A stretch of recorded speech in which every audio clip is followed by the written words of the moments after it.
So hi everyone, my name is Thibaut, I'm Camila. I'm Dylan. I'm Olivia. And I'm Lucas. and today we're going to talk about how the credit card affect college student financial well-being. So we're going to start with our agenda. We'll start with our introduction, our literature review, and our hypothesis. Then we'll follow with our survey and sample plan. Then we'll go on descriptive analysis, implication, and discussion, and we'll finish with our recommendations. So according to the Ohio State University, 7 out of state students feel stressed about their finances and have to rely on external help to pay for their education. So they'll start using credit cards for basic needs like food or books or just in case as an emergency fund. So we really realized that there might be like a link between a credit card and financial well-being, because when interests are piling up, they can be pretty bad and you can be like in big debt. So this is the focus of our research. Alright, let's move on to our literature review. First, we want to talk about credit cards. Credit cards are used by commercial businesses and consumers to make purchases. When they sign up for a credit card, they agree to pay interest based on the terms and conditions of the credit card. Credit cards are just one factor when determining a credit score, which can help predict how likely you are to repay a loan on time. College students most often use credit cards for their convenience, emergencies, and building credit history. Our next word is financial well-being. Financial well-being is the ability to maintain a current standard of living and future aspirations for financial independence. Since this definition is subjective, one's level of financial well-being can only be measured by oneself. It can also depend on personal factors such as sociodemographics, skills, attitudes, and motivations. It has been shown that in the workplace that employees with higher levels of financial well-being can also exhibit higher levels of happiness, engagement, and productivity. Now I will discuss our hypotheses. After doing our initial research, we predicted that students with higher financial literacy about credit cards would experience a high level of financial well-being. This means that we think students will be able to increase their financial well-being by first increasing their financial literacy with credit cards. Now for our second hypothesis, we predicted that students with a higher level of financial well-being will have better mental health.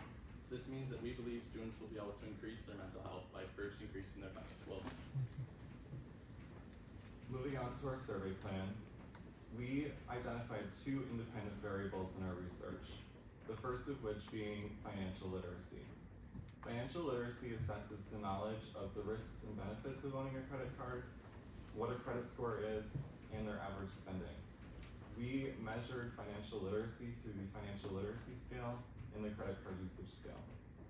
Our second independent variable was financial well-being. Financial well-being is the ability to manage finances, and we measured this through the financial well-being scale. Before we take a deeper look at the scales we use for our independent variables, I want to preface that we took pre-existing scales and shortened them down to a few questions so that we could use multiple scales in our survey while still keeping it at a reasonable length for our respondents.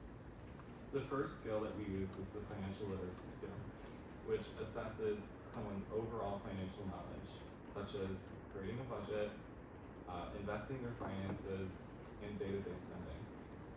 Our second scale was the credit card usage scale.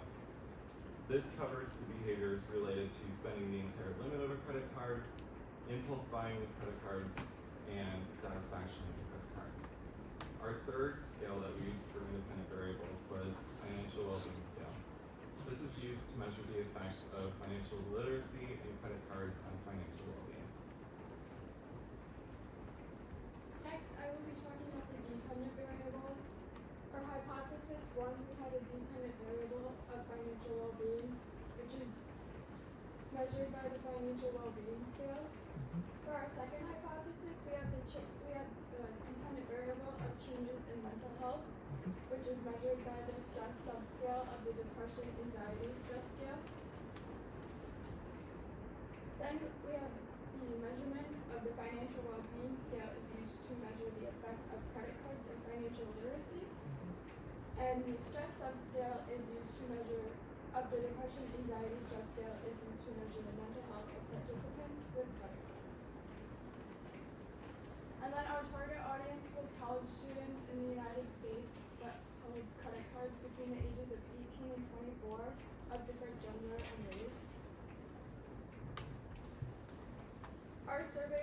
administered through the Qualtrics program provided by Northern Michigan University, along with the College of Business at Northern Michigan University, social media, and email.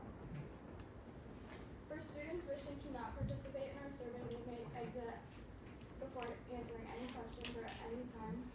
Around the end of the survey, specific demographic questions will be asked in order to understand the diversity between respondents. So now we'll move on our descriptive analysis. So first, it's about the age, or best. So so as you can see, between 70 to 75% of our respondents were between 20 and 22 years old. We got smaller group below 20 and over 23. Our mean was 21.39 and our standard deviation was 1.59.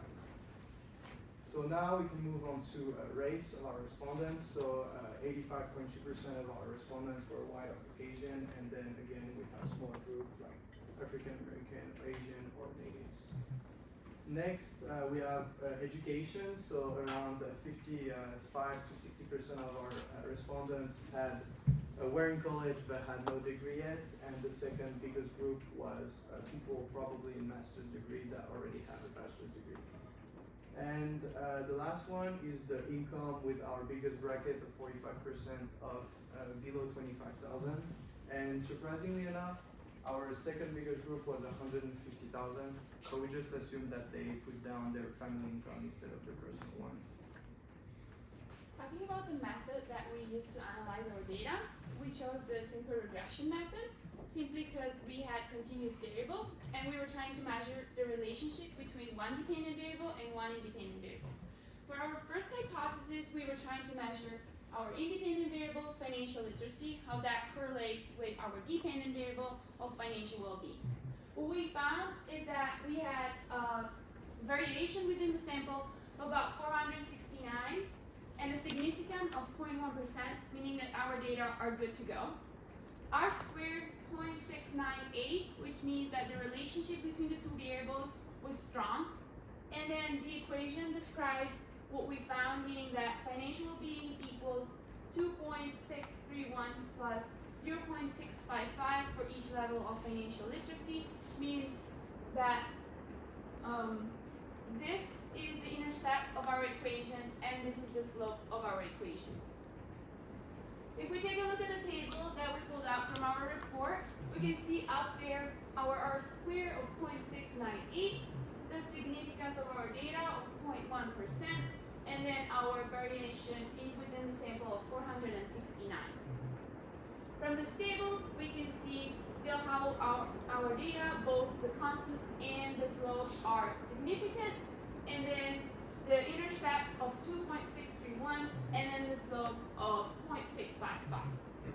For our second hypothesis, we still have continuous variables. We're still measuring the relationship between one dependent variable and one independent variable. This time we're trying to measure the relationship between financial well-being and changes in mental health. And what we found is that the variation within the sample is 193 with a significance of 0.1%. So again, our data are good to go.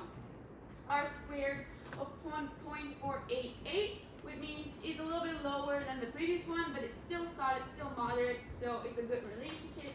And then the equation describes that mental health equal 0.947 plus 0.763 for each level of financial well-being. Again, this is our intercept and this is our slope of the equation.